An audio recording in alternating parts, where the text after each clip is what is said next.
Nice, nice. Looking good so far. Okay. Let me tweet the stream real quick. Let me grab the actually I think I already have it.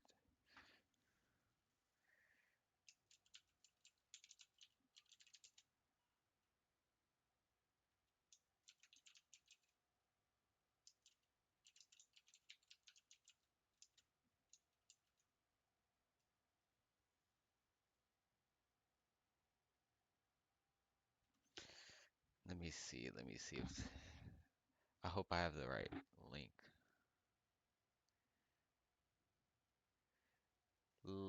Let me test something first. Uh,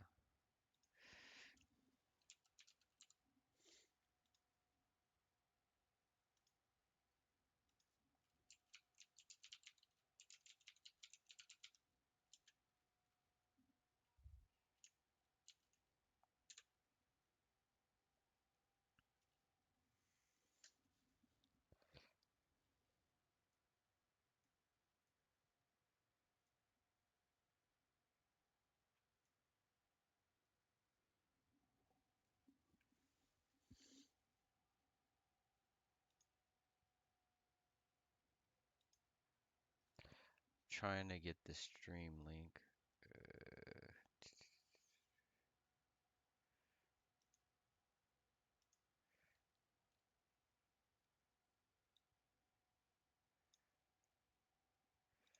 Stream settings. Oh, this should be it actually. Okay, so it was it. Okay. Now, if Richard can confirm that the stream is working.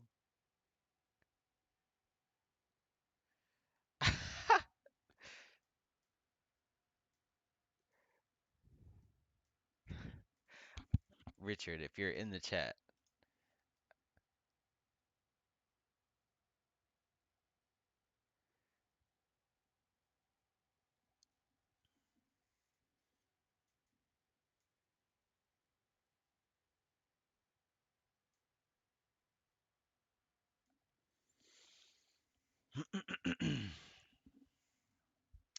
Just trying to get everything sorted real quick. I know this is awkward, but I'll bookmark when the stream or when the podcast actually starts. So just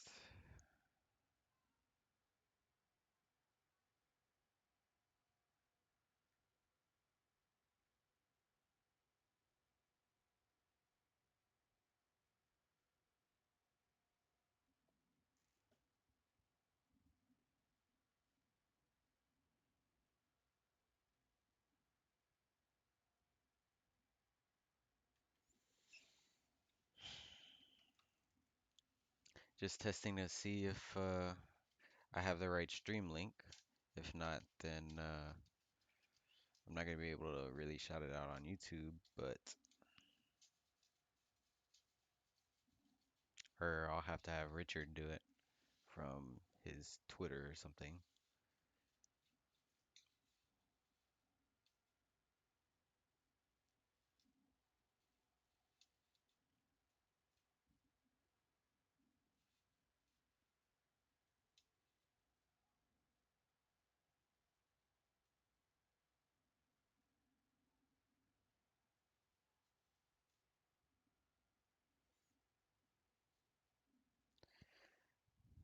Uh,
I have one viewer. Is that Richard?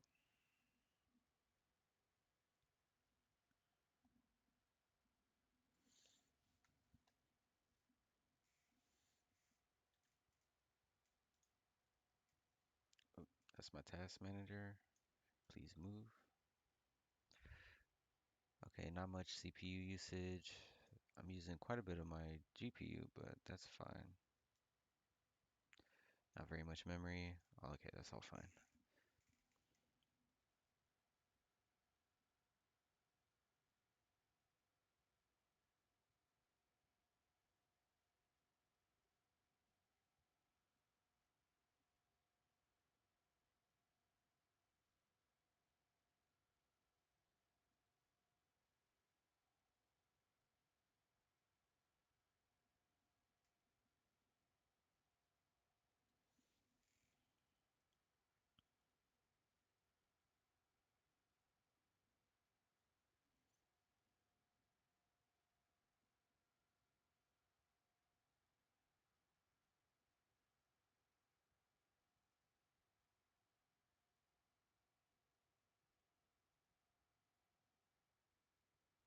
Actually, I can check on my own phone.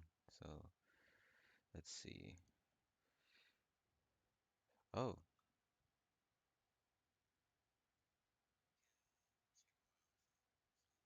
okay, okay.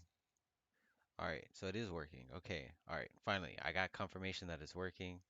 I'm gonna shout out the stream now. Uh, share. Yes. Copy link.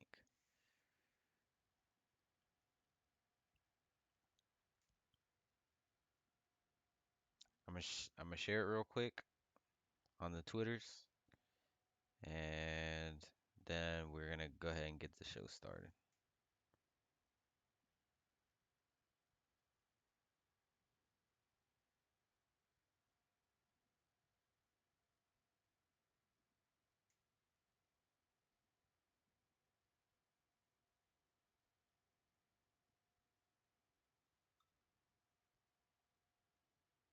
Hello, Richard. Hello, hello.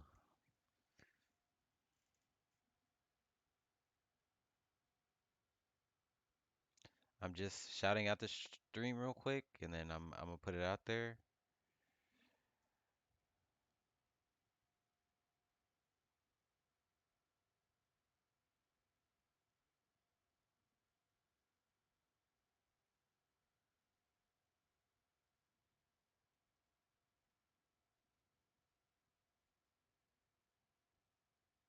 Paste. Let's see how that looks. Let's see how it looks. Oh, that looks awkward. Okay, wait. When you press on it, it looks better, but huh. Let me switch over to the personal.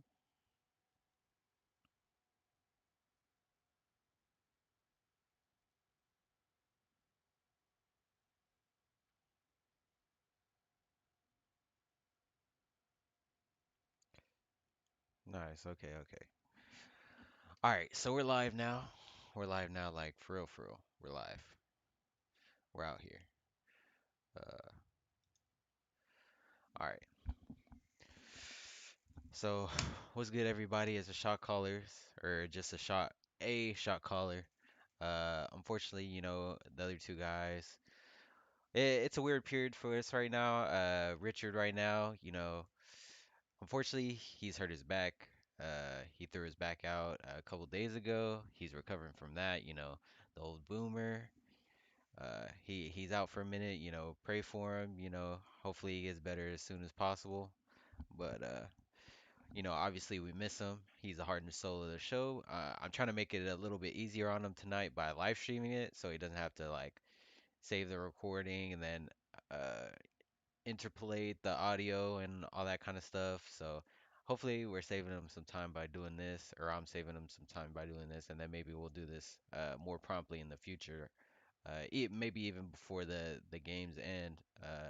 I mean, I could have done it tonight with the how the game went tonight. With the Lakers at the Clippers. that game was over pretty quickly, so I could have started it then, but got the playoffs coming up. Obviously, the first game was uh, uh, Nets Mavericks. Obviously, it's on the screen right now. Y'all can see that.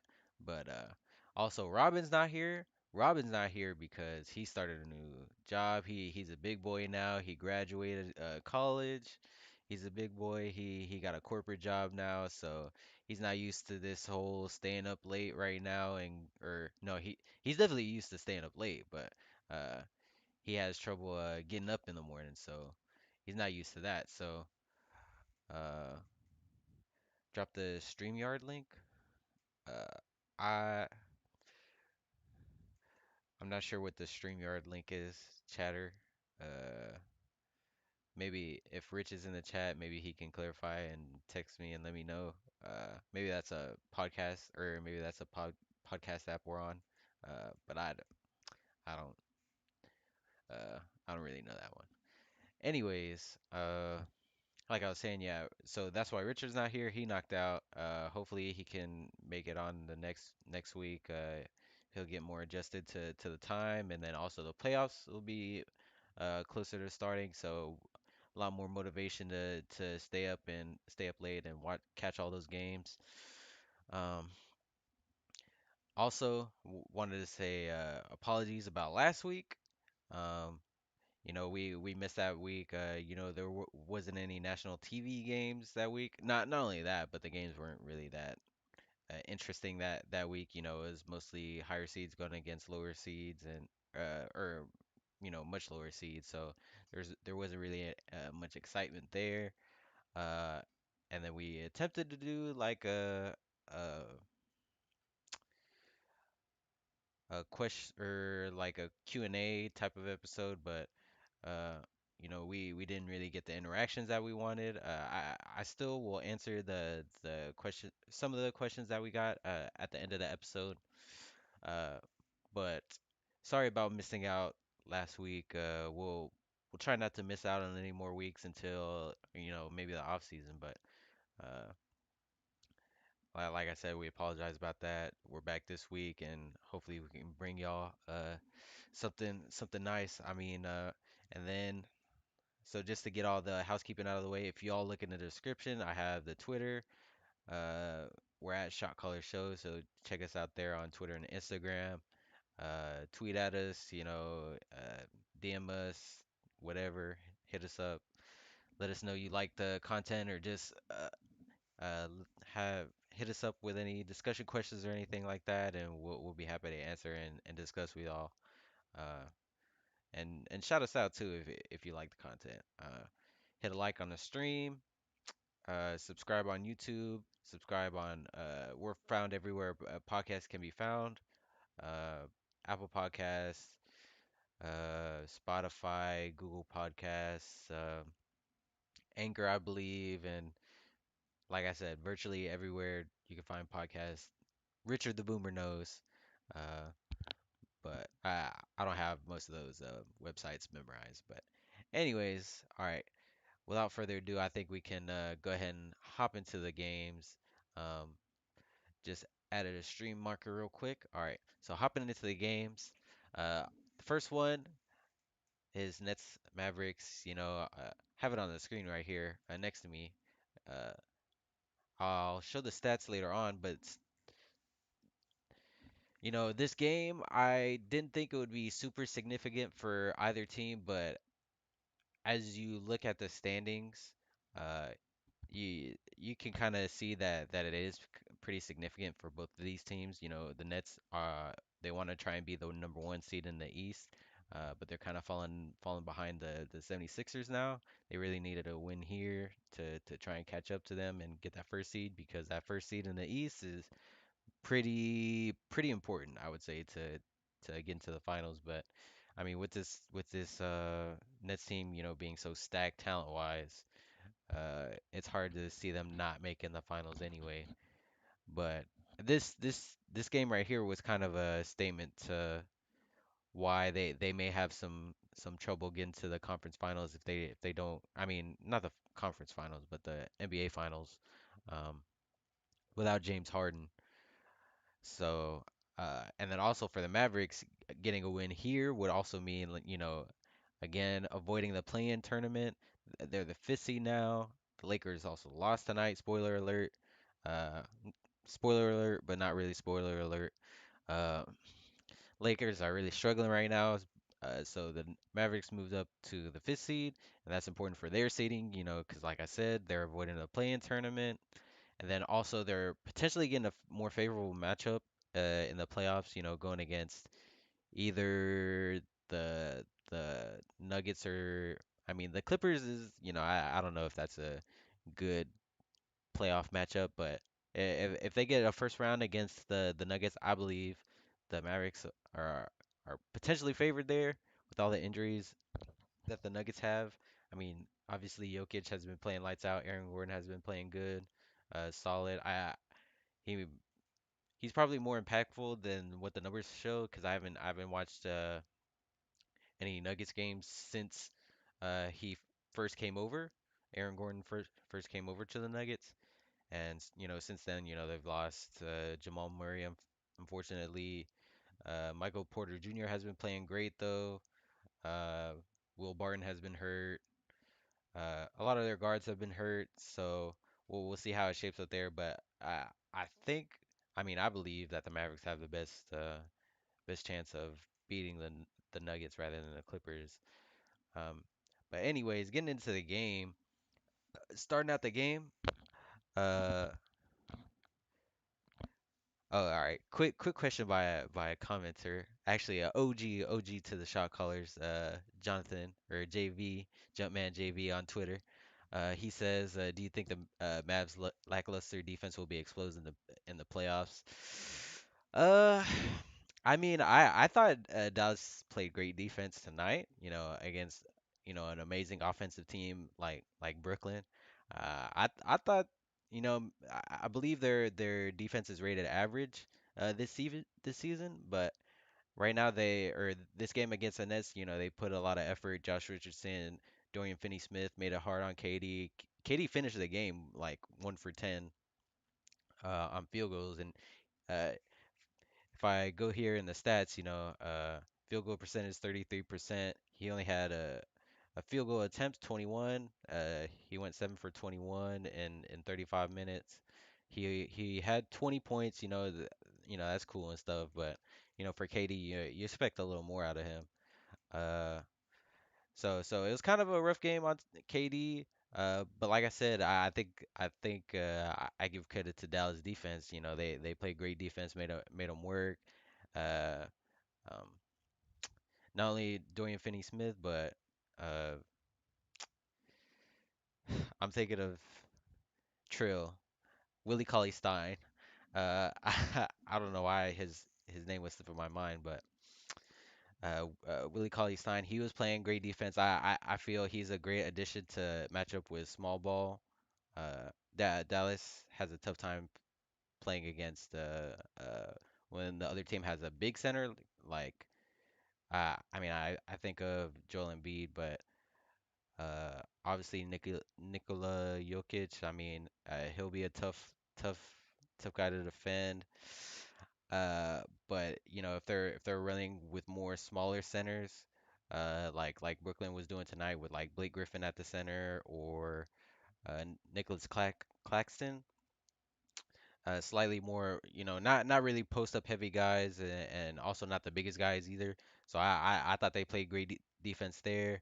Josh Richardson and Luka, Luka's people like to say Luka isn't a great defender, but he does put the effort uh uh there on defense. So he's not like the best defender, obviously, but uh the effort is there. He's not a liability on defense like Dirk was in the later years of his career. Uh, so I think there's not really a problem there. Other than that, I feel Dallas has turned it around a lot on defense. They're communicating better, helping better. There's one time Josh Richardson like fell asleep on Kyrie when because Kyrie attacked right off the catch. But other than that, the communication is better. Dwight Powell has been good uh, on offense. Tim Hardaway Jr., he's not the best defender either, but what he gives you on offense, especially recently, like has been good. Which brings me to my next point. Like Hardaway has a green light. Like right now, he's kind of ever since he had that 42-point game when Luka was sat out and Porzingis has been out for like 2 weeks, and he was kind of the main guy to score there. Uh, Ever since then, like he's been playing really well and shooting really good. He'll have he'll have his moments where he's like inconsistent. I mean, Robin will probably watch this back and let you know like he doesn't like Tim Hardaway Jr. I kind of don't like Tim Hardaway Jr. either, but well, I'll give him credit though, like especially for tonight and these past couple of nights, like. He's been playing really well, and if he can really be a threat outside of Luka and Porzingis, like he can relieve a lot of pressure off of those guys, even off of Jalen Brunson, who's a great playmaker, even when Luka's on the floor with him. He's still able to make plays and get teammates involved. So just to have another threat in Tim Hardaway Jr. just really and then if he shows up in the playoffs as well, he can be big in a playoff run that they want to do, or if they want to attempt to make a big run in the playoffs. So we'll have to see how that all pans out. He started out hot. He cooled off later on in the game, but he still had a couple of big moments. Dallas jumped out to a big lead or a solid lead at the start, and then after the hot first quarter, like in the second quarter onwards, it kind of went back and forth. In the third quarter, it was really rough watching Luka. He was in like the whole third quarter, I believe, but he was missing so many free throws, like. Uh, he wasn't making any shots. He kept doing his step back three, and I mean, he was attacking the basket. He was shooting like turnaround mid ranges, but he was like really cold in the third quarter. So I thought it was really weird that Rick Carlisle left him in the whole third quarter. For a multitude of reasons. Obviously he's cold. Uh, that you would see that not only from him missing his shots, but him missing his free throws, like literally all of them. Um, uh, Actually, if I take a look here. Luca free throw attempts. He went 5 for 10 from free throws. Obviously he's not the best free throw shooter, but he can be a lot better. Free throw shooting wise, but uh, it was just weird to me that he was in the whole like pretty much the whole third quarter because obviously okay if he's cold then you could probably play him until the midway point in the third quarter and then take him out to save him for the fourth quarter when he can try and get his rhythm back.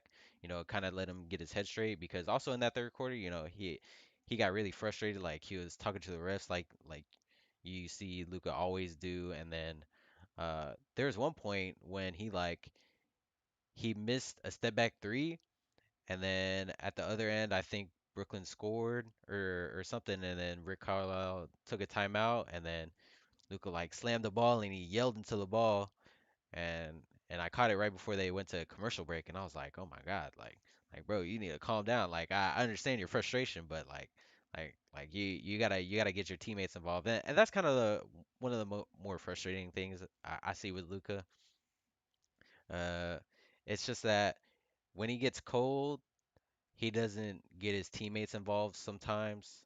Uh, it's just because it was pretty evident throughout that third quarter because they also didn't play Jalen Brunson that much in the third quarter either.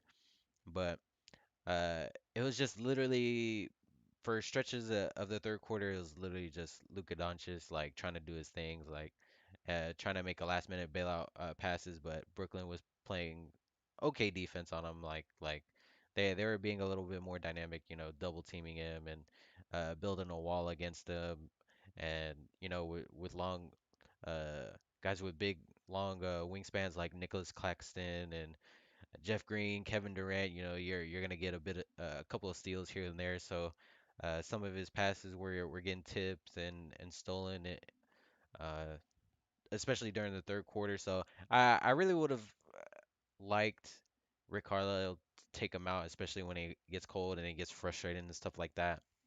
Especially when you have great playmakers like Tim Hardaway Jr. is starting to be. Uh, Jalen Brunson has always been.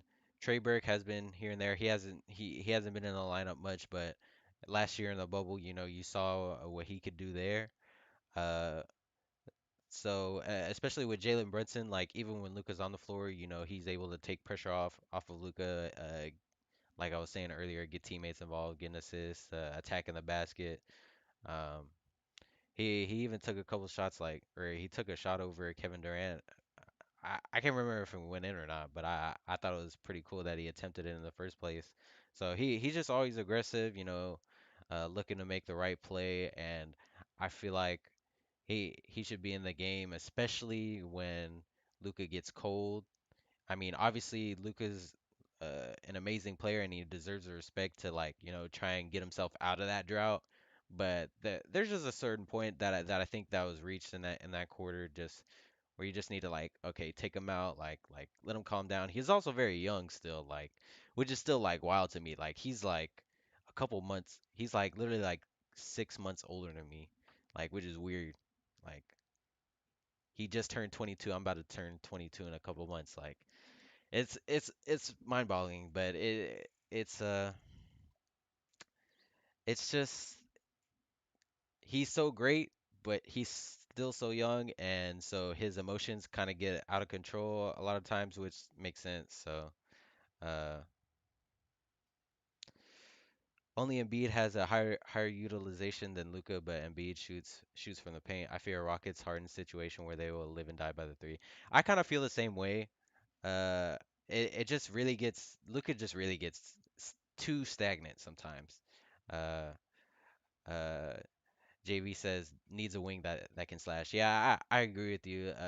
Kind of I kind of think of not. I mean, Josh Green could develop into that kind of guy. He just hasn't had very much time to play much yet, and he's probably not. Now that the playoffs are coming up. But I was also thinking of Dwight Powell, but he's not really a wing player. I mean, he's a bit of an oversized wing, but he pretty much plays the center. So I mean that's one of the main guys that I think. Uh, but yeah, I agree with you. Probably like a Dorian Finney-Smith type player, but one that's probably a better finisher around the rim. Uh, Dorian Finney-Smith, I think is great. Looking at the stats right here, I believe it's cut off. I can't get it to scroll to the right a little bit, but Dorian Finney-Smith plus minus is plus 23. Like he played great. Uh, and he just brings it on both sides of the floor. He's D'ing up Kyrie and KD, and he's giving them a tough time, which is really what you want. Uh, and then on the other side, obviously he can hit the three ball. He can be a threat there, and then he can give you the occasional cut and dunk and stuff. Yeah, there's been a couple times this season where he's dunked on people, but that's probably still one of the aspects that he still needs work on, like getting more creative with the finishes and then also his free throws as well. Uh, so he's a really good 3 and D guy that this team really needs, especially if they're trying to be good defensively. Uh, on the other hand, uh, you know, Of on the Nets side, I checked the stats on their defense, and they're still ranked 29th in defensive rating uh, throughout the whole league. So they're still the second worst team on defense, which is not good. But it's still a question to see if Harden will make up for that. Uh, if all three of them play when it comes to playoff time, I think they were saying that he's planning on coming back maybe in the next week or so. Well, maybe not this week, but next week or something like that.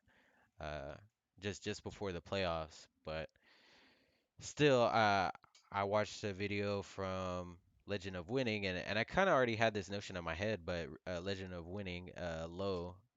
I don't know if you guys know his YouTube channel, but he's also a basketball content creator. He recently came out with a video why the Nets shouldn't win the NBA Finals is because their defense is so bad, and historically it's never happened uh, where a team is like bad defensively but is able to win the NBA championship.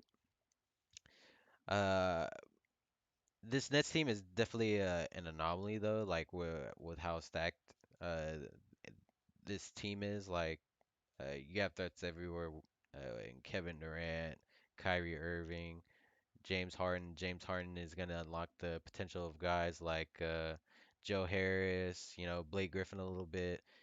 Landry Shamit's gonna get open looks. Bruce Brown's gonna get cuts. Jeff Green, he can do everything. Nicholas Claxton can get oops. Um, Tyler Johnson can get threes. DeAndre Jordan could play a little bit. So James Harden can, uh, he can unlock some of the offensive potential of the other players. But uh, JV's saying uh, they're hoping they can outshoot poor defense, but that only works if they stay healthy. Do you see them making it through the playoffs full strength?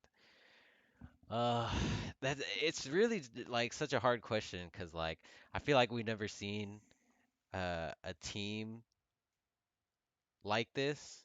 Uh, with three literally MVP type caliber players, like when they're all like they all three of them could still win like MVP this year. I mean, they're not going to, but like if they were healthy the whole season and they when they were playing, like they're playing like lights out, like the superstars that they are.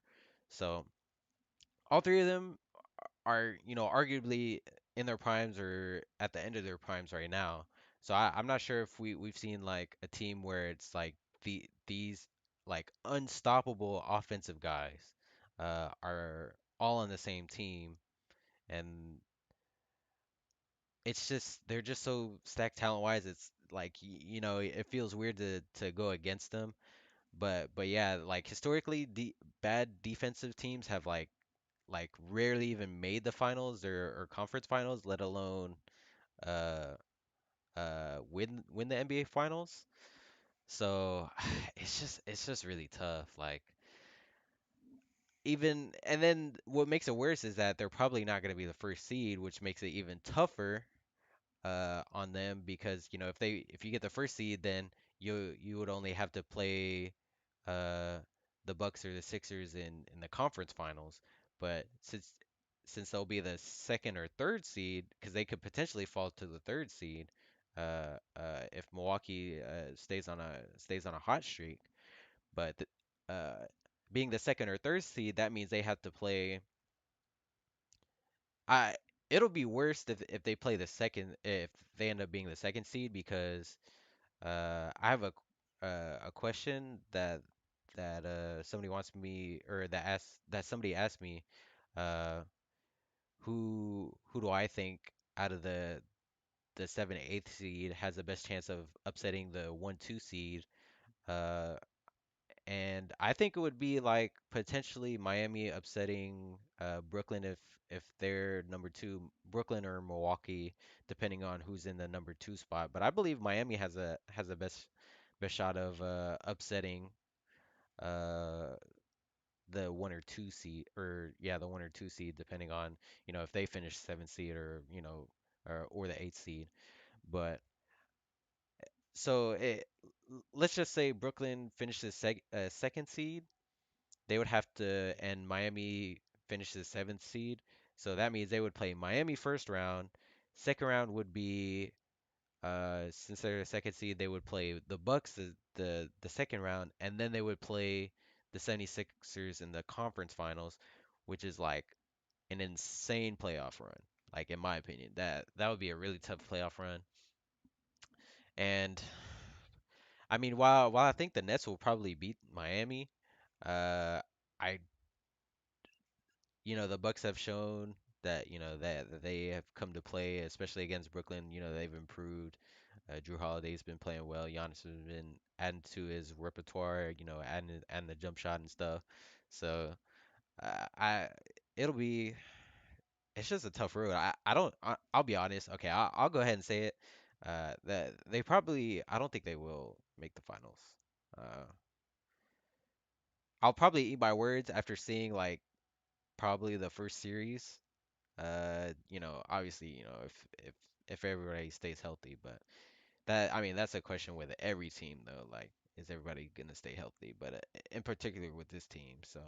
But regarding this game, like there was this team really got shut down outside of Kyrie Irving. Like like I was saying, Kevin Durant didn't have a great game shooting wise. He shot 33 percent, 7 for 21. He had 20 points.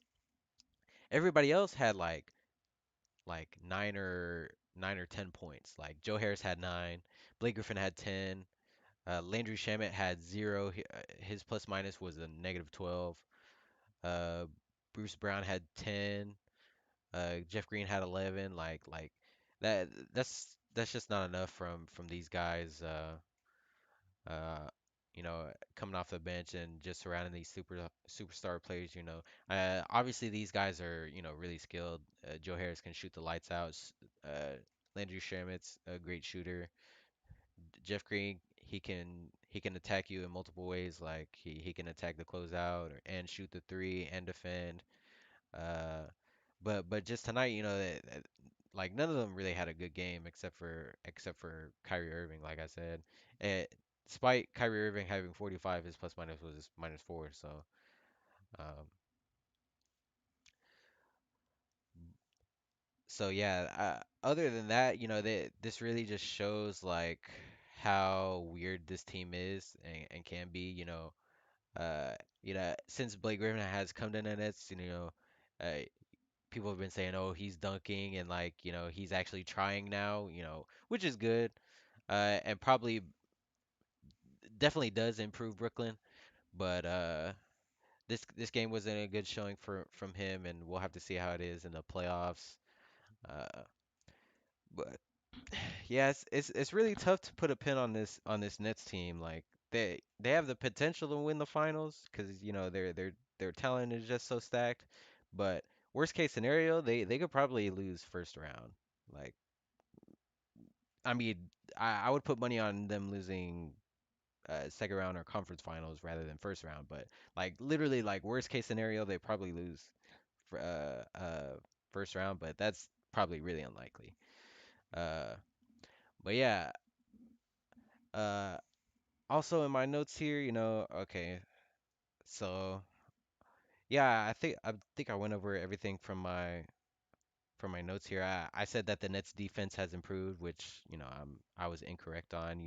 I mean they had their moments, where they had their couple steals here and there, but other than that, their defense really hadn't improved, and uh, Hardaway has the green light, like I was saying earlier. If he can play like kind of like a Jordan Clarkson, how he's playing now, uh, if he's given that freedom that he's gotten, then potentially like he could be a big benefit, but he just has to stay consistent in hitting shots and stuff. But yeah, uh, this game. I think really benefits Dallas in the long run. For the Nets, this game probably wasn't that important for them because they're probably also saying like, oh, when we get James Harden back, we're unbeatable. So we'll just have to see how it plays out in the playoffs. I guess I'll go ahead and transition over into the next game, which uh, you know, I believe if you guys don't know the score. Uh, we're about to find out now. Uh, Excuse me. Uh, I don't know if y'all can see this right here, but Lakers 94, Clippers 118. So they lost by 20. Um, Also, really quickly, I'm gonna go over our picks for this week. Me, Richard, and Robin, we all chose uh, that we all chose the Nets would win by at least 3.5 points, and we all also all chose that the Lakers would uh or the Clippers would beat the Lakers by uh 9 points, or we chose that the Lakers would not lose by more than 9 points. Uh, so we were both really wrong there. I kind of wish I didn't take the Lakers because I forgot LeBron was out. I remember LeBron being back, and then but then it also slipped in my mind that he went out again because his ankle was still sore and he wasn't ready to come back. But if I remember that, I definitely would not have picked the Lakers because I don't like betting against LeBron. Like he's just too good. I mean, even though like in those games that the I believe like the two games that LeBron was back, um, uh, this team still wasn't doing that great. But still, I don't like betting against them. But the Clippers really proved me wrong tonight. They uh right now I believe like right now even if they had Anthony Davis or if the Lakers team was fully healthy right now, I believe the Clippers are probably still the stronger team right now. It's just been rough for the Lakers. Anthony Davis went out of this game, like later in this game, with back spasms. He only played like 9 minutes, and he also rolled his ankle a little bit, cause he stepped on the well, I forgot what it's called, but like the little stand, the like reporter stand, not the reporter stand, but like the desk or whatever. He rolled his ankle there after shooting a three-pointer, uh, or like tweaked it kind of, but. So it's just not looking good for the Lakers right now. A lot of people are back and forth. They're saying don't count them out. They're just hurt. When everybody's healthy, they'll be great. Which is kind of the same song and dance that they're kind of doing with people, or that people are doing with Brooklyn right now. So it's kind of like a big, I don't know, like a wait and see kind of thing. And I also saw a stat where historically since like 2011, like LeBron teams have always done like bad in the final like 10 games or 10 15 games of the season, except for like one year in 2012 or 2013 when he was in Miami when they went like 8-0 in the last couple of games. But every year, LeBron teams do bad like right to close out the season. So they're potentially, I mean, people do still have hope in the Lakers, and they're a really strong team, but I don't know. It just with everybody being hurt for so long, like AD and LeBron, I said in previous episodes that I thought that this would benefit the Lakers, with AD and LeBron being out, building chemistry and playmaking between the rest of the guys. But even with AD back, he hasn't looked too great. Uh, and while they've remained like literally the best defensive team in the league, their offense has dropped off a cliff. Like it's been so bad, and Anthony Davis hasn't really done much to help it out. But at the same time, he was recovering from injury. He was out for like 30 games, out for like 2 months. Uh, so he was trying to get his rhythm back, and he did get his rhythm back, I guess. But then also he tweaked his ankle, and he has back spasms right now, again. So it's just like, when are we gonna see like the real Lakers? Are they literally about to show up like right as the playoffs start or right before the playoffs start? Because they could potentially. th- I believe the next game that the Lakers play is against Portland, and whoever wins that game gets out of the play-in tournament, or uh, P- Portland could potentially win the tiebreak with the Lakers. So if they have a tied record at the end of the season, then Portland would end up in the sixth seed, and the Lakers would have to fall into the play-in tournament. I'm sure a lot of you guys have seen like LeBron talking about like whoever came up with the play-in tournament should be fired. Uh, I'm not gonna get into the is LeBron being hypocritical and stuff, but uh, I see both sides of that argument either way, but potentially he could play or the Lakers could play in the play-in tournament and uh, they could actually play the Golden State Warriors because the Warriors have taken over that eighth spot in the West, passing the Grizzlies because the Grizzlies lost to Detroit, uh, as you can see by the top of the screen, which is, really weird. Memphis has been a solid team like year round, so it's weird to see them lose to Detroit like that. But so the Lakers really want to win this game, but unfortunately, they got blown out. The Clippers' offense has been, I believe, has been number one in. They have the number one offense in the league currently, and they're just really good, man. Like, and then especially with these pickups of Rondo and DeMarcus Cousins, like DeMarcus Cousins has been putting in good minutes. I don't know if y'all saw this sequence where first he hit an open three, which is cool because it was reminiscent of when he was on the Golden State Warriors and he was shooting threes. He became the third Splash Brother or whatever.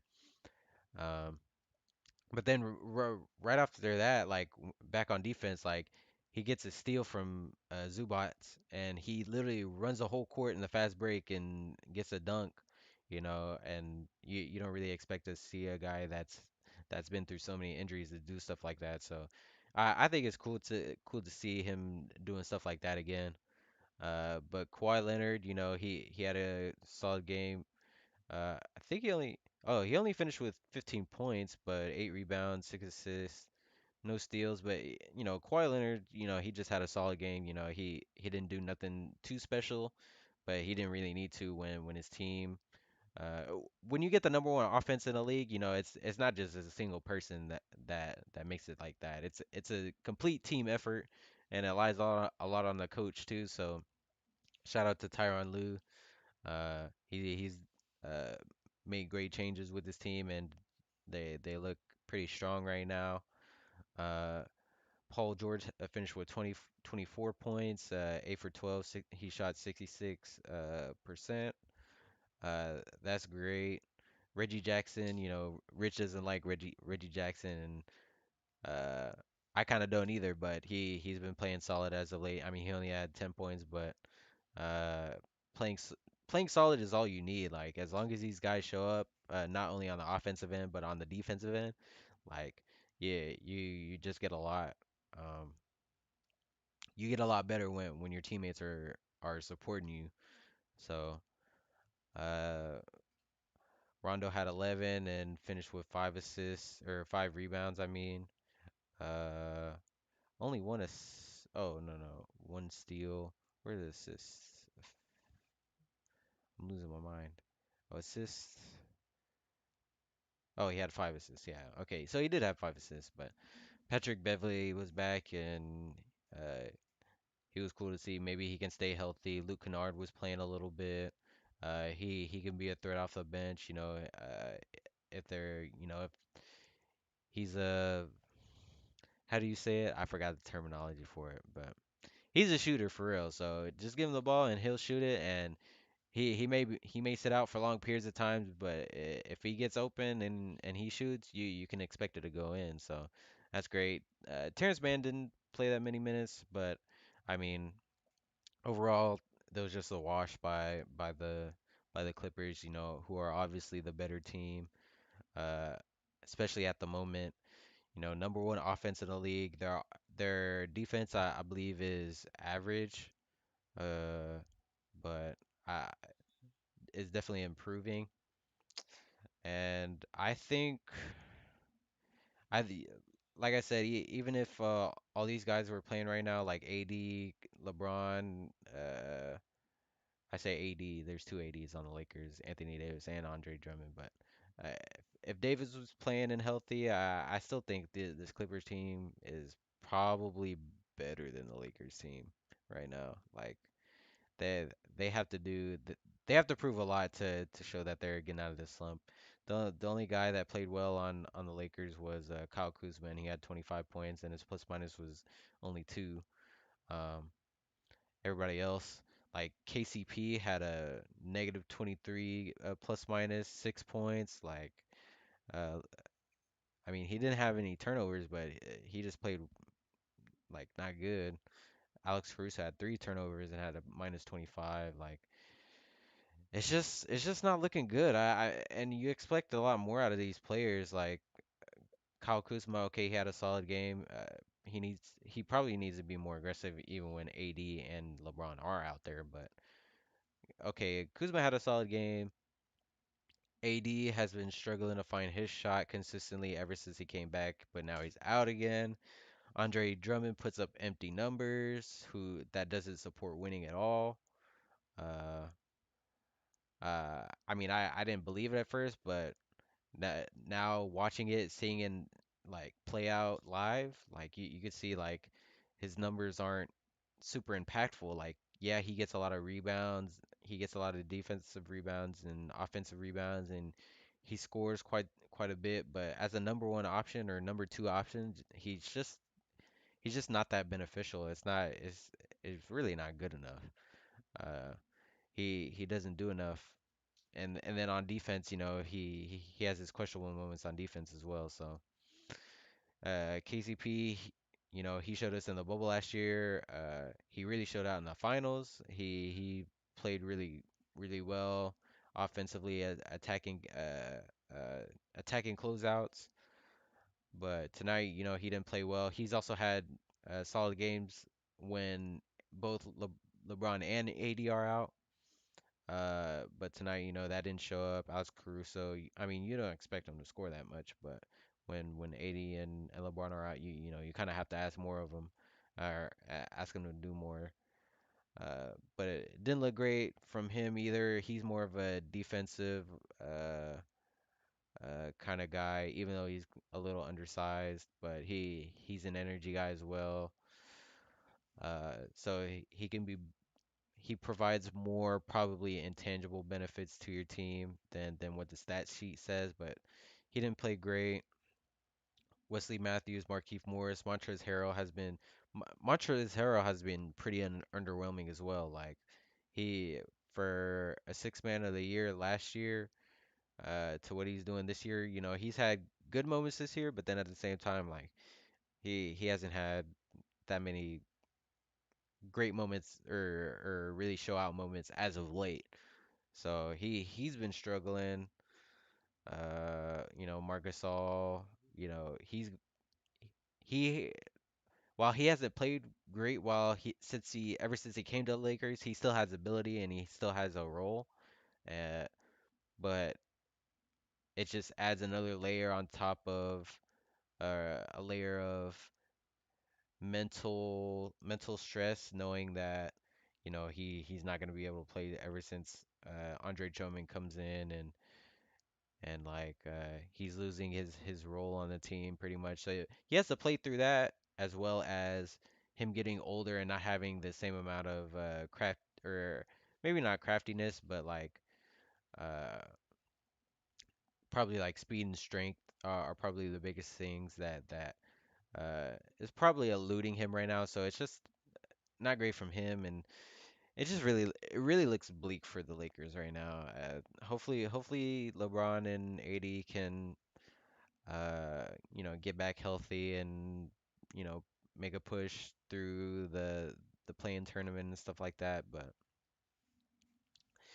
uh, for the Lakers, well, okay, let me start with the Clippers. The Clippers, I believe, have won the tiebreaker. No, the Nuggets have won the tiebreaker uh with the Clippers. So if the Clippers and the Nuggets have the same record, then the Nuggets end up being the higher seed, but since the Clippers won tonight, they are solid, or they are the third seed right now. Uh, And like I was saying, I believe, I mean, I like that matchup the best of the Nuggets being fourth and the Mavericks being fifth. I feel that gives the Mavericks the best chance to move on to the next round rather than uh the Clippers being the fourth seed or whatever, having um a Clippers Mavericks rematch. I don't feel that the Mavericks would have the best chance of moving on to the next round there. Uh, cause like I was saying, like the Clippers just look really strong, and the additions of Rondo and Cuz. I mean, Cuz is still more of a question mark to see how much impact he'll really have, but he s- from what I was able to see this game, he does give you solid minutes, and as long as he's working hard and trying his ass off, then he could provide benefit to this team. Kind of looking like New Orleans, cuz a little bit. But other than that, if if the Clippers get the third seed, then they potentially, I mean, it leaves the door open for the Battle of LA, like first round. If the Lakers are able to get the seventh or get the sixth seed, if they beat the Trailblazers tomorrow, but it's all yet to be determined. Uh, they'll more than likely play Portland or the Lakers. I think it'll be cool to see the Lakers or the Battle of LA first round, especially if LeBron and AD are back and LeBron is potentially the one of the I mean he is one of the greatest players of all time. Uh, but to see that go on in the first round could be pretty exciting, in my opinion. If the Clippers beat, or I mean, if the Clippers face Portland, then I believe the Clippers will win that series solidly. I believe also when the playoffs, the seeding gets all solidified and stuff. Me, Richard, and Robin will put together our predictions for their entire playoffs. Uh, and we'll share that with y'all, and we'll probably get some uh see y'all's picks as well, or what y'all think about ours. But uh yeah, I mean this game wasn't very eventful, unfortunately. It's just ended up being a blowout, and AD went out. So one of the newer things that you could, or one of the newer things that you would want to look out for is he went out again. So not very exciting, unfortunately. Not much to say other than that. I do have a couple of questions that some people wanted to ask. Let's see. Well, one of the questions was, which of the four play-in teams could you see upsetting the higher seeds and making the playoffs? Uh, let me pull that up on my phone really quick. Actually, no. Let me pull it up on here, the standings, because this way you guys can see it as well. Right now, the playoff picture for each conference. Let's see. Okay, you guys can see it. So out of the 9, 10 seeds that could potentially upset, or let me read the question again. The four playing teams, 9/10 seeds, could you see upsetting higher seeds and making the playoffs? Oh, okay. So this isn't necessarily like this is just to make it into the eighth seed. Uh oh, Washington for sure. Washington. Uh they've completely, they've really turned their season around. Uh, Russell Westbrook and Bradley Beal, they've been a killer duo. They've been playing better defense. People have been raving about Daniel Gafford, uh, and what he's brought to the team. I'm sure on the defensive end, I haven't, haven't been able to really catch one of the Wizards games recently. But even before they got the addition of Daniel Gafford and stuff, they had weird wins against top teams like the Jazz and the Clippers and stuff, which is really weird for where they were at the time because they were literally bottom of the Eastern Conference for the longest time, but they were able to go on a win streak and string together some good wins, and uh, I definitely think Washington has the best chance of upsetting one of the higher seeds and making it into that eighth seed. Uh, I I feel that Washington is definitely better than Indiana at the moment. With everything going on in Indiana, like with the coach, Nate Borkin, or I can't say his name, but Nate Borkin, he not having not having a good culture over there in Indiana. However, Indiana did win tonight. Karis LeVert, shout out Karis LeVert. Uh, he got blessed by getting traded. Uh, he was able to overcome cancer or get treatment for cancer early on, kidney cancer. Uh, he was able to overcome it, and just today he had 31 points, I believe. Let me double check that real quick. Karis LeVert had 21 points and like 31 points and 12 assists. Yeah, he finished tonight with a W against Atlanta, which is huge. Uh, for both of those teams. Like he finished 31, 31 points, 3 rebounds, 12 assists, 3 blocks, 2 assists. Uh, so he had a showout game. Shout out to Karis LeVert, one of my favorite players to watch ever since last year's bubble.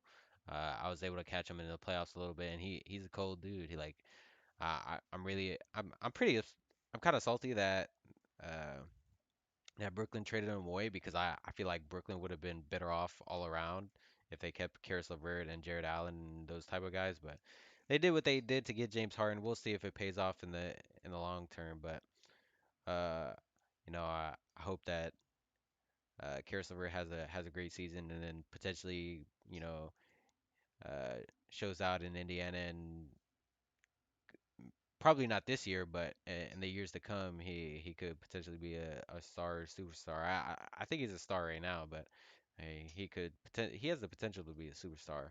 Well, we'll just see how it plays out, though. He's one of my favorite players.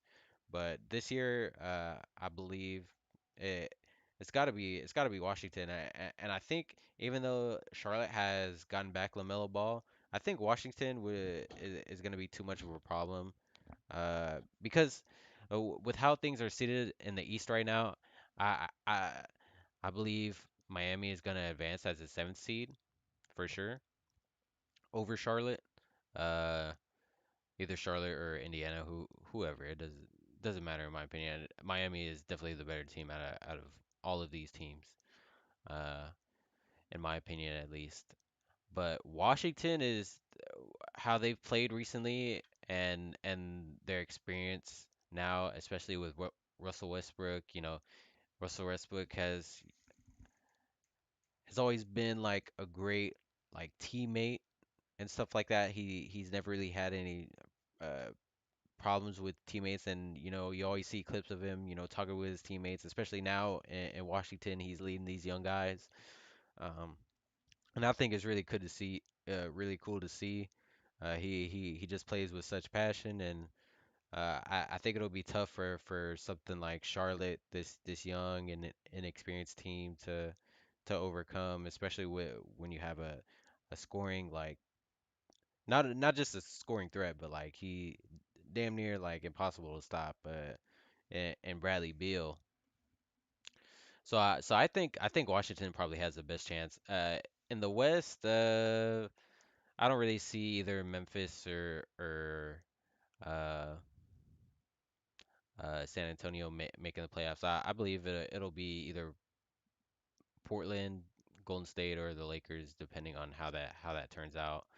Uh, I would have said I would have said Golden State because a couple weeks ago Golden State was like the 10th or the ninth seed. They were around that area, so I would have said them for the West, but they won tonight, I believe. I won't pull up that score right now, but they won tonight. I forgot against who, but I would have said Golden State would be the best eight or ninth seed, but they because they're so good, they've moved up in the playoff picture, so they're the AC now, and I think they'll probably end up the eighth seed at least.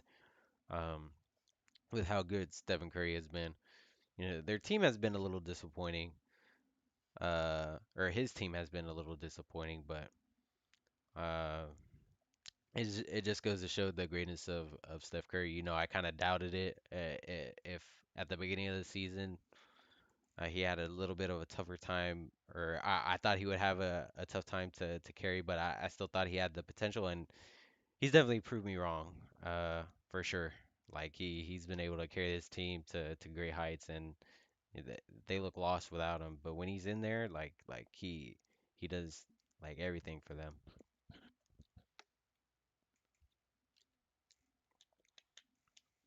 Excuse me. But yeah, that was one of the questions. Let's go ahead, and I've been rambling on a little bit too long. Let me go ahead and move on to the next question. The next question is, do you think Kyrie, Durant, and Harden never play together because the Nets secretly don't want anyone to have matchup knowledge when it comes to playoff time? Uh, that's I mean, I w I mean that's kind of a it's kind of a stretch, but then at the same time, it's kind of not a stretch. Like that it's not unreasonable to have that as a strategy, but just unless we were able to get like some sort of evidence proven otherwise, like I would say no. It's just like it's just James Harden playing it safe and recovering and stuff, and just kind of unlucky timings all around for all those guys, because when one guy would come back, another guy would get hurt, or like when when one guy's out, then another one goes out. So I don't think so, but to each their own. The next question that I really wanted to talk about personally, it comes from Jumpman JV OG over here, Jonathan Vasquez. Uh, he asked the question: out of me, Robin, and Richard, who would win playing basketball one on one? And I'll go ahead. I know Robin and Richard, obviously they're not here and their opinions may vary, but I believe this one's kind of like an open and shut kind of question. Like, it's definitely me. Like, I'm definitely the best player out of all three of these guys. Uh, Robin has probably like 3 inches of height on me, maybe, but that doesn't matter. I'm just better. I'm just better than them.